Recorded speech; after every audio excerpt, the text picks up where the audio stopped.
He does. Today we will be reacting to, what's it called? 57 Horror Stories animated by Mort. Let's go. I'm a male, 48, and this happened when I was a teenager. It was Halloween night. My mom and dad had a party to go to, so it was my job to take my little brother trick-or-treating. We went around the closest neighborhoods before we stopped at my uncle's house like we did every year. My uncle invited us inside to have a glass of apple cider, a piece of pie, and to gossip about the things that had been happening at my school. We helped pass out candy, watched a few of the classic Halloween movies, and generally had a good time catching up with my uncle and his wife. It's the usual thing that I had done since I was a kid. It was getting late, and we were getting ready to leave when a shadow passed over the window. It was very unusual for someone to be lurking around our neighborhood. My uncle had already shut off the lights when he noticed the shadow. The first thought to go through my mind was the fact that someone had escaped from the state prison that was relatively close to my uncle's property. It's Halloween. Ridiculous, I know, but my overactive imagination would take me to some insane lengths. My uncle told me to take my brother into his study, lock the door, and don't come out until he says to. I did as told. My brother and I quickly hid in the study and watched out the window for a few minutes. It seemed to linger on forever. Get under the table. To my utter improbable shock, a man in an orange jumpsuit crept towards the living room window as I saw from afar. I had to rub my eyes, wondering if my imagination truly was going insane. Now, my uncle wasn't and still isn't the type of guy that you want to mess around with. He served in the military, so he kept a lot of guns in the house to protect his family. He was a bit of a nutcase. Then get one of the guns. I'm not really sure what was exchanged between the lurker and my uncle, but a gunshot scared my brother enough to pee himself. I unlocked the door to the study and ran outside to see exactly what had happened. My uncle was knelt down beside the guy in the orange jumpsuit. To my surprise, he was crying and profusely apologizing for firing the gun. It turns out that my cousin had decided to dress up as a jailbird last minute. He went to a friend's party and didn't want his dad to find out that he had been drinking, which was the reason why he was lurking around the house. He was trying to sneak in without alarming anyone, but he didn't know that his dad was still awake. My uncle shot his son without hesitation. He was questioned by the police and ended up getting rid of all of his guns in his house. My cousin recovered just fine with some time in the hospital and a story to tell now that we look back on and laugh at from time to time. He went on to graduate college and become a lawyer, actually protecting those who were wrongfully assaulted, so in the end, everything came full circle.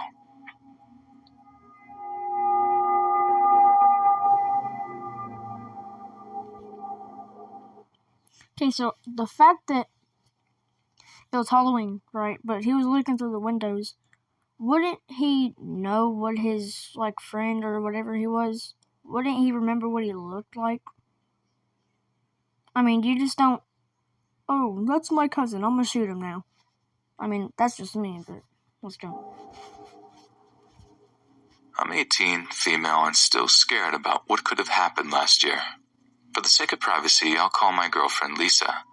Lisa was a beautiful, smart girl with platinum blonde hair and blue eyes that could make anyone crave her attention.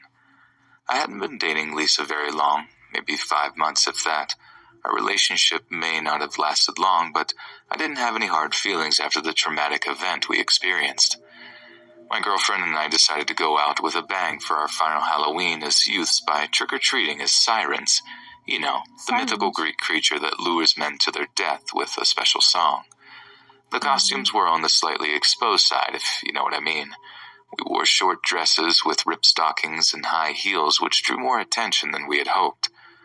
We canvassed the neighborhood, which visited Mrs. Watson's house, Dr. Harrison's house, the elderly couple whose name I forgot, and the weird guy at the end of the road. We went to a party, had a few shots of tequila, and we went to a friend's house to smoke and eventually made our way back to my house with a bag full of candy. My mom questioned us about our night on the town. I assumed that she could tell we were a little out of it, but we engaged in a friendly conversation while sorting through our scrumptious-looking treats. Being a bit clumsy on top of all that was typical for Lisa. She dropped a handful of candy, which made my mom more suspicious, and then my dogs Poncho and Lilo gobbled up as much as they could. We laughed about two chihuahuas licking their lips after eating a lot of caramel candies. Did they not know if you feed a dog chocolate, they could get sick and die? They're stupid. You just want your dog to die. I mean, it didn't take long for the dogs to start acting weird. Exactly. They began to foam at the mouth and violently convulsing. It looked like something straight out of The Exorcist. My mom... And if it's a weird guy, why would you feed the candy that you got from the weird guy to your dog? I mean, check your candy before you eat it. Now your dog has, shot poison. Mom frantically scooped up Lilo and Poncho. I called the police and tried my best to calm my scared girlfriend down. The police confiscated the candy. The vets sadly declared that our dogs had passed away before they arrived. Lisa and I fell asleep and woke up the next morning to the officer from the night before. The weird guy at the end of the road was arrested because he was stupid enough to touch the candy without gloves. Apparently he poisoned the candy with cyanide because the trashy lesbians are an abomination to the world and deserve whatever was coming to them. He was charged and sent to prison. Lisa broke up with me a few days after the incident and checked into an institution because now she suffered from PTSD. I'm sad that my dogs passed away, but I'm grateful that neither Lisa or anyone else in my family had eaten the candy. Who knows what could have happened? I urge you to be careful when you take your little ones or anyone else out trick-or-treating. Please check the treats that you receive carefully and throw out anything that looks like it had been messed with. It's for your own safety. I mean, you could tell if the candy was messed with. And if it wasn't, it wouldn't be in the, wrapper. So, say it wasn't messed with, like a Kit Kat. The packaging would still look normal, like the little Kit Kat thing. But if it was messed with, it would look different. I mean, never mind.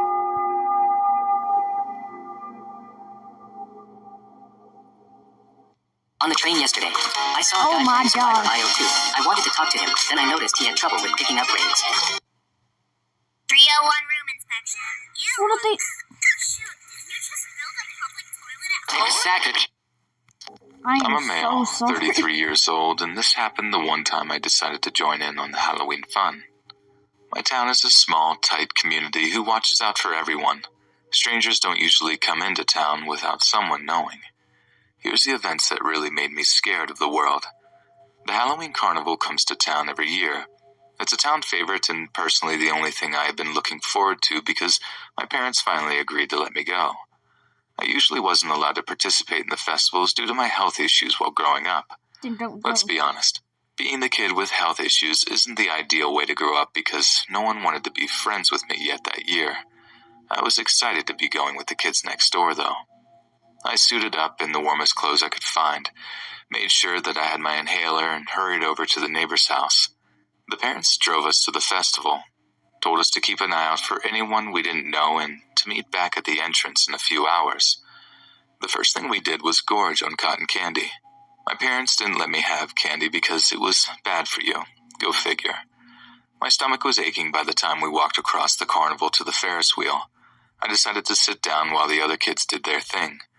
I was a little upset that I didn't ride with them because they were bragging about how fun it was. Stan wanted to go play the...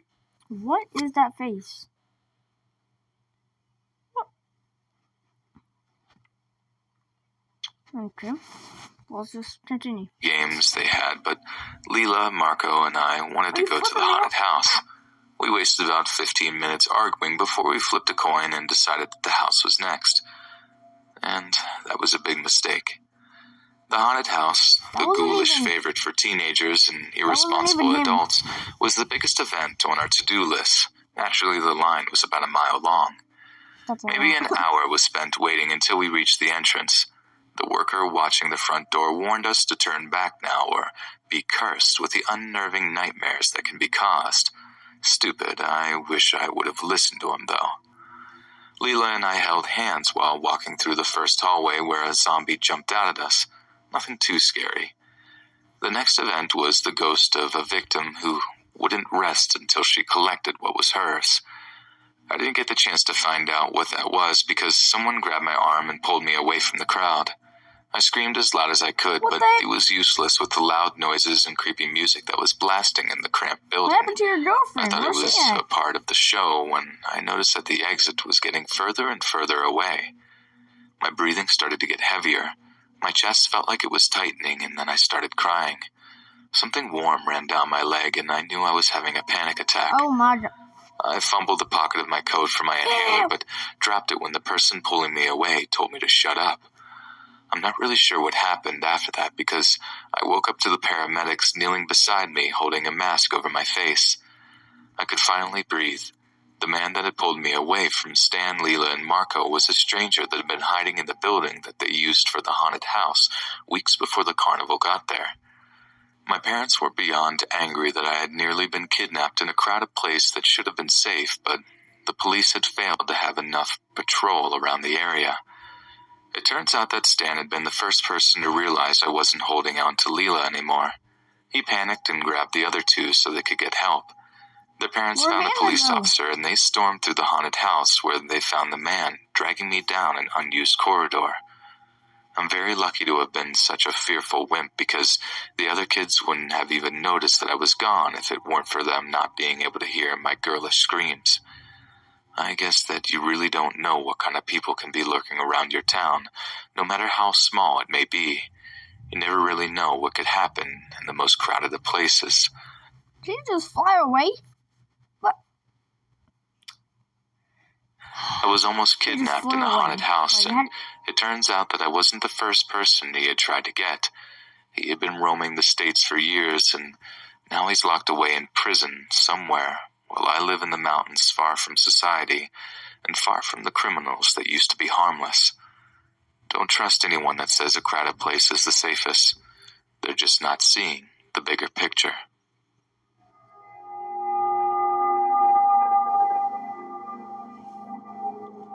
This is the last video, guys. I have to go. I was 8 at the time that this occurred. I'm 16 now, female, and an introvert because the memory of that night is still fresh in my mind. I'm afraid it will be there forever. Here's a little backstory which is important to this story. The horror-obsessed neighbor that I had when I was a kid had to be the only person who truly loved Halloween. It was Miss Tompkins' absolute greatest joy in life, being able to decorate. This year, she went all out on decorating for it. The house was covered in spooky delights, tasty treats were left on the doorstep, and her famous yet terrifying ghouls were placed in coffins throughout the yard. Her house was the last stop on every kid's list simply because it was the one place that could make you scared for your life. I hadn't felt good for the week prior to Halloween, so I laid in bed sick that day. I peered out the window a few times throughout the day, but hadn't seen Miss Tompkins doing the finishing touches to her masterpiece, which was weird. She should have been outside all day, taking pride in what she had created, but she wasn't. No one had seen her since the night before, and my mom was starting to get nervous since they were friends. My older brother begged me to go trick-or-treating with him.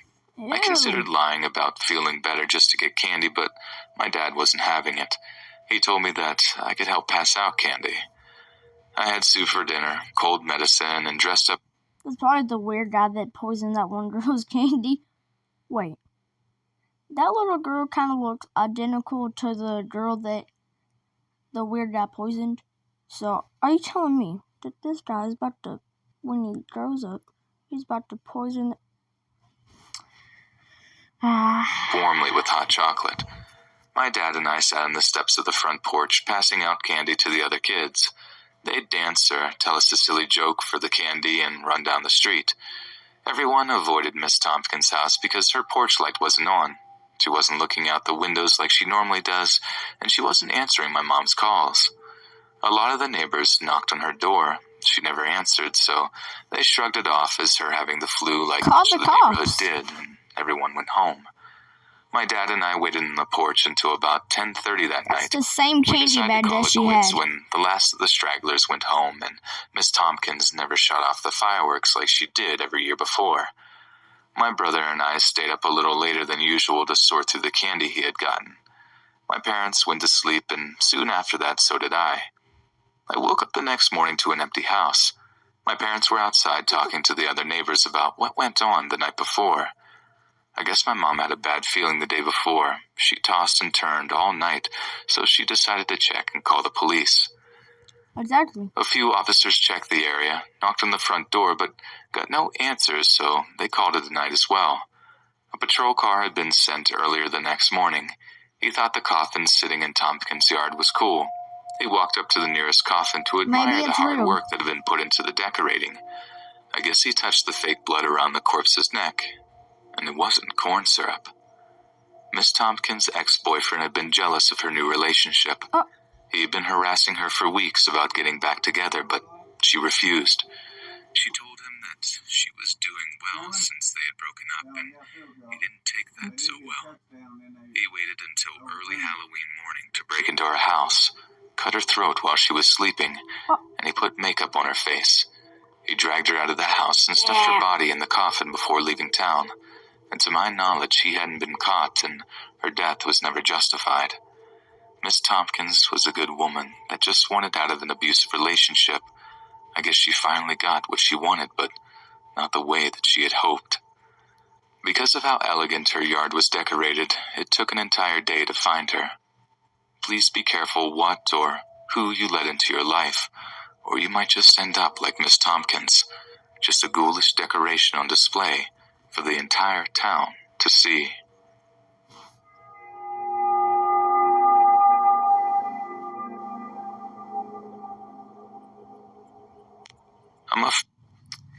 Okay, guys, I'm gonna have to end it right here. Shout out to Mort. Check out his YouTube channel. He has a lot of scary videos. If you like this video, like and subscribe. It'll help me out. Thanks, and see y'all. Bye-bye. Bye-bye.